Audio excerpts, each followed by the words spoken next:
সালামু আলাইকুম। প্রায় 18 বছর পর রাষ্ট্র ক্ষমতার স্বাদ পেয়েছে বিএনপি।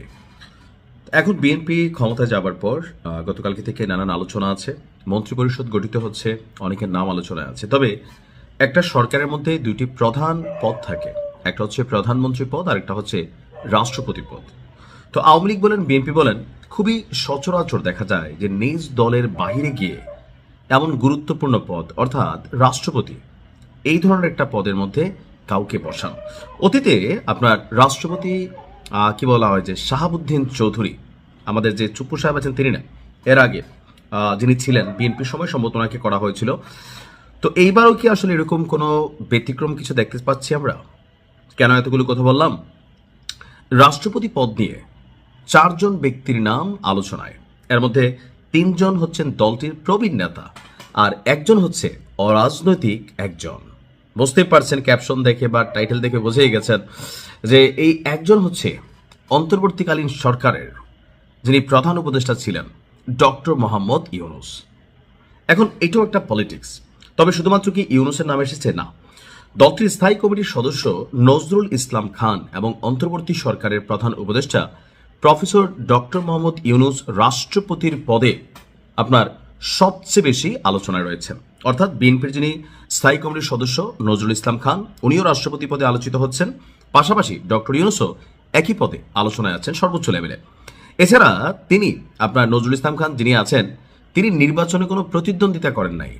তো এবার আপনারা জানেন যে উচ্চকক্ষ নিম্নকক্ষ যে দ্বিপাক্ষিক বা দ্বিকক্ষ বিশিষ্ট যে পার্লামেন্টারি সিস্টেম, তো সেইখানে এবার এই ব্যতিক্রমতার সুযোগ আছে। তো বলা হচ্ছে যে নজরুল ইসলাম খান তিনি নির্বাচনে প্রতিদ্বন্দ্বিতা না করলেও আপনার এবার তার নামটা আলোচনায়। এছাড়া তিনি অতীতে কোনো মন্ত্রণালয় বা মন্ত্রিত্ব পাননি, তবে দীর্ঘদিন ধরে বিএনপির রাজনীতিতে সুনামের সহিত স্বচ্ছতার সহিত রাজনীতি করেছেন।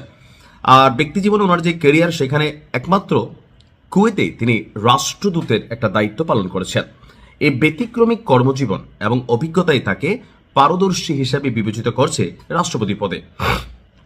জিয়া পরিবারের বিশ্বস্ত এই প্রবীণ নেতাকে রাষ্ট্রপতি পদ দিয়ে সেই বিশ্বস্ততার পুরস্কার হিসাবে সম্মানিত করার আলোচনার মধ্যে নজরুল ইসলাম খান শীর্ষে আছেন।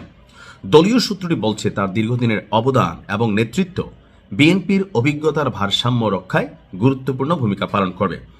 অপরদিকে ডক্টর ইউনুস, তাকেও রাষ্ট্রপতি পদে রাখা নিয়ে ব্যাপক আলোচনা চলছে। তিনি গত 3 নির্বাচনে বিএনপি ক্ষমতায় এলে রাষ্ট্রপতি হতে পারেন এমন আলোচনাটা আগেই ছিল, আর এবার তো ক্ষমতায় চলে আসছে। এরপরে যিনি আছেন বিএনপির দুঃসময়ে যিনি সবচেয়ে বেশি কর্মকাণ্ড করেছেন মির্জা ফখরুল ইসলাম আলমগীর এবং দলটির স্থায়ী কমিটির সদস্য ডক্টর আব্দুল মঈন খানের নামও রাষ্ট্রপতি পদে রয়েছে। দলটির নেতারা বলছেন চূড়ান্ত সিদ্ধান্ত শীঘ্রই প্রকাশিত হবে, আর যার পরই সরকার গঠন প্রক্রিয়া শুরু হবে। অন্যদিকে ঢাকা বিশ্ববিদ্যালয়ের সাবেক উপাচার্য ডক্টর আনোয়ারুল্লাহ চৌধুরী এবং বিশ্ববিদ্যালয়টির অবসরপ্রাপ্ত অধ্যাপক ডক্টর নুরুল আমিন ব্যাপারীর নামও আলোচনায় রয়েছে। তবে আমার প্রেডিকশন বলছে ডক্টর ইউনুসকে বিএনপির রাষ্ট্রপতি করবে না, এটা আমার প্রেডিকশন। এখানে আসছে ওনার নাম নাম্বার 2 এ আছে। তো আমার প্রেডিকশনটা কোথায়? আমার প্রেডিকশনটা হচ্ছে যে ডক্টর ইউনুস সম্পর্কে বিএনপির নেতাকর্মীরা ভালো করে জানে যে তিনি এনসিপি ঘেঁষা বা এনসিপির স্রষ্টা। আবার কেউ কেউ বলে থাকেন, বিএনপি বরাবরই অভিযোগ করতে একটা সময় পর্যন্ত যে জামাত ঘেঁষা, জামাত বলতো তিনি বিএনপি ঘেঁষা। তো এই সকল পয়েন্ট অফ ভিউতে অথবা তিনি দীর্ঘদিন দলটি একটা রাষ্ট্রের প্রধান উপদেষ্টা ছিলেন, সো সেখান থেকে প্রশাসনিক সেটআপমেন্ট অনেক কিছুই ওনার কন্ট্রোলে এখন কিছুটা চলে আসছে। তো সেই জায়গা থেকে এত গুরুত্বপূর্ণ একটা পদ বিএনপির জায়গা থেকে বিএনপি ডক্টর ইউনুসকে করবে বলে আমার মনে হয় না। এটা আমার ব্যক্তিগত অ্যানালাইসিস, যতটুকু আবহাওয়া প্রেক্ষাপট বুঝছি, তারপরেও ব্যতিক্রম হতে পারে, যেহেতু দ্বিতীয় তালিকায় তিনি রয়ে গেছেন, তার নামটা আছেন। দেখা যাক কি হয়।